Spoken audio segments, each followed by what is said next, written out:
Okay, this demonstration is on how to make a basic hand.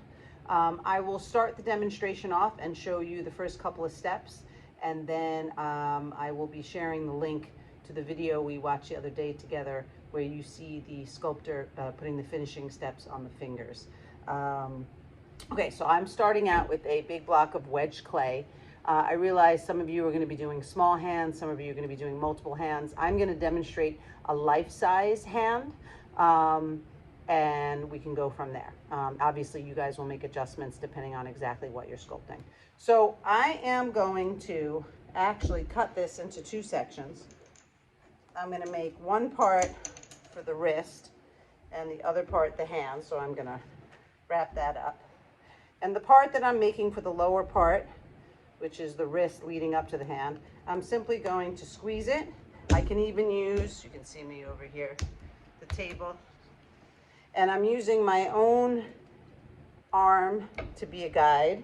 And I also have some water nearby. You don't want to put too much water on the clay, but a little bit of water on your fingers sometimes can help you shape the clay. So what I'm trying to get now is my forearm, which I know is narrower at the top here. Okay, and then it gets a little bit wider as it gets towards the bottom. And if I want my hand to stand straight up, I want it to be a little bit wider at the bottom so it acts as a base. Okay, in a separate demonstration, I'll be showing you how to make pedestals or bases if you need that for your sculpture. So I'm going to use this as this part. And now, hopefully I have enough clay. You could always add more. I'm going to start out by making this part of my hand without the thumb. So I'm actually going to cut off a little piece of clay and save it for the thumb. I'm going to keep that wrapped up in a damp t-shirt. And a lot of this is about proportion, right? So I want my hand to be the proportionately correct size to go along with the wrist and the forearm. And I'm going to use my own hand as a model. And as I explained to you earlier in the class, no matter what position you're going to have your hand go in, you want to, ideally, you want to make it with the fingers upright so you can get the proportion of the sizes of the fingers in relation to one another, the height, all that correct. And then we can spray the clay, make it a little bit damp, and you can shape it into whatever position you want. So I'm going to start off with a shape that's essentially like this. The outline of my four fingers and my palm.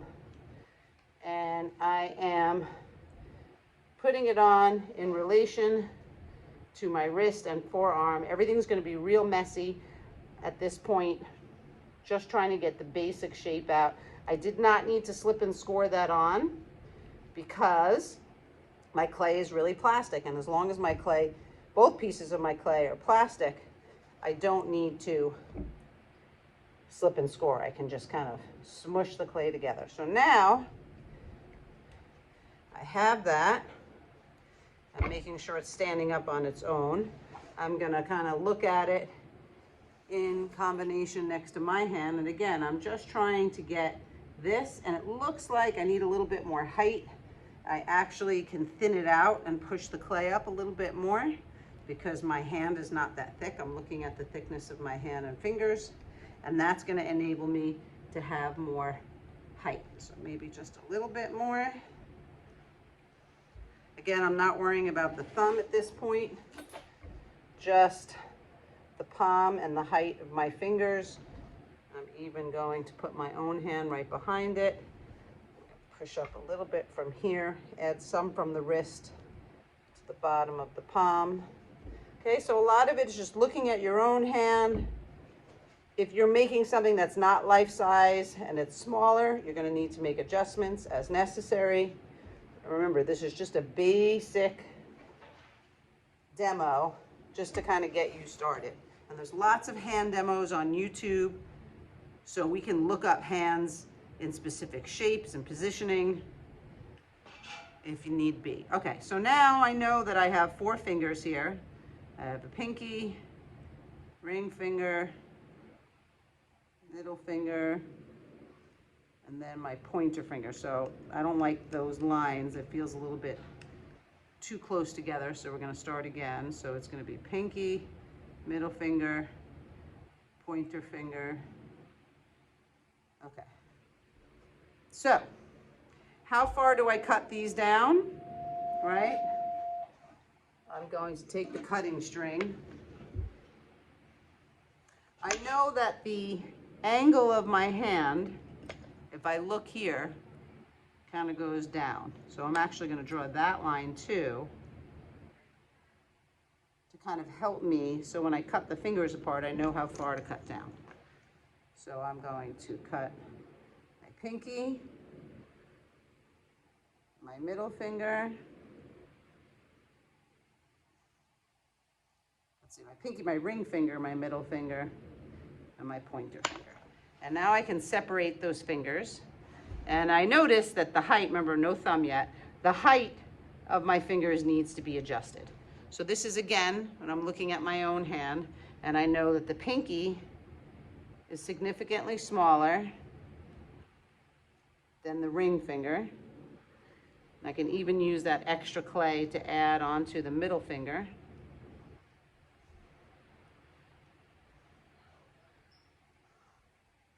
And I know that my pointer finger is about the same height as my ring finger, so I'm going to use some of that extra clay there. Now my fingers are real kind of thick and lumpy right now, and they need to be adjusted. We'll get to that in a little bit. And now I want to attach on the thumb. All right, so I have my 4 fingers, pinky finger, a little thick right now, but we'll thin it out later. Pinky finger being the smallest, ring finger and pointer finger being about the same height, and the middle finger being about the tallest. Okay, so now I'm going to take that extra piece of clay and I'm going to shape out my thumb. There we go. Okay, so my thumb isn't just from here to here. My thumb actually encompasses this bone structure and muscle and tendon area right here. So when I sculpt this out, and I may not need all the clay, I'm using kind of my own thumb as a guide, knowing that I have that extra piece right here, and I'm consistently putting it up against my hand because I want to make sure the proportions are right as compared to my hands. And again, remember that the fingers right now are kind of messy and, you know, not thinned out and not perfected. I'm just trying to get the general sizes of stuff. Feels like it's a little thick here. Any extra clay I have, I'm going to wrap up with the damp t-shirt.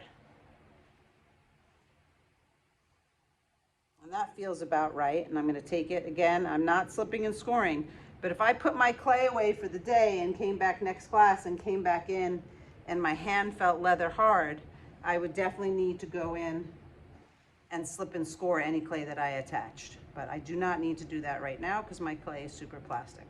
So this is the very early stage of my hand, right? I have the height of my forearm and wrist, height and thickness. I have the general shape of my hand that started out as one piece that I then cut. I also use the additive method of just simply adding on clay to make the piece that comes out here that attaches to the thumb. And I can also go in, and I notice I have some round padding on my hand. I'm going to add those pieces here as well and just sort of build up some of that clay. And now I can go in, pardon the bell, my prep period is during 3rd period.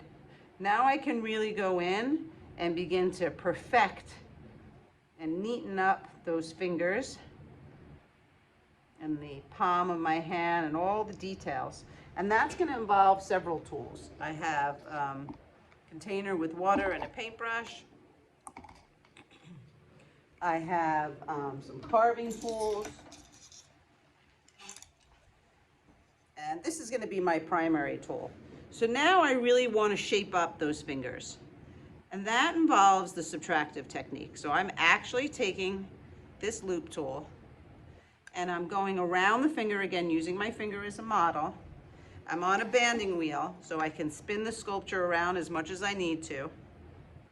And I can actually shave and carve away until I feel like I'm getting that pinky the size that I want it. I'm not worrying about knuckles right now. I'm not worrying about fingernails. I'm just trying to get the thickness both this way as well as this way, and the roundness of the pinky, leaving the finger pad, the little callus or the little pad of flesh that's at the bottom there. And I can also use a paintbrush to get in between the fingers, to push and move some clay. So I'm gonna go in now and perfect each of those fingers, right? My ring finger right now is way too thick. It's very boxy, like kind of squarish, and that's not looking right. So this is a process. That's why I'm not filming the entire process start to finish.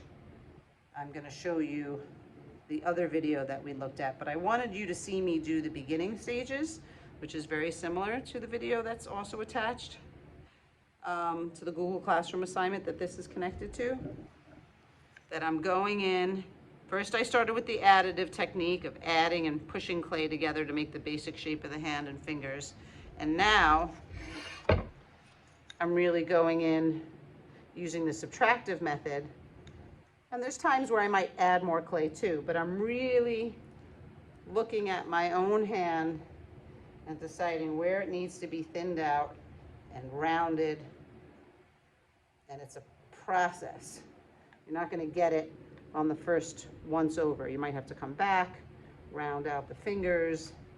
You need to keep kind of looking at the fingers in relationship to one another. I'm not worried about hand positioning right now. I'm just worried about making sure I get the dimensions of my fingers and my overall hand looking realistic. All right, and I would continue that process. And you can feel free to drape a damn t-shirt over any areas that you're not working if you feel like things are getting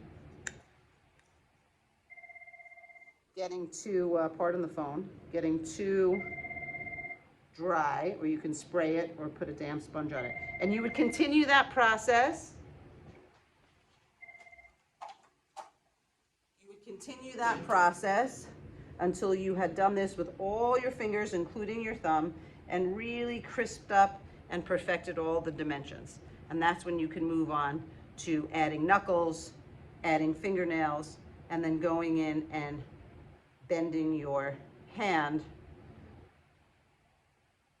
And I will share the video that we looked at in class together to show you the final steps. But you can kind of see how I went from a very, very rough looking hand in the beginning to what's starting to develop into a more realistic looking hand. It still needs a lot of work, but you get the idea.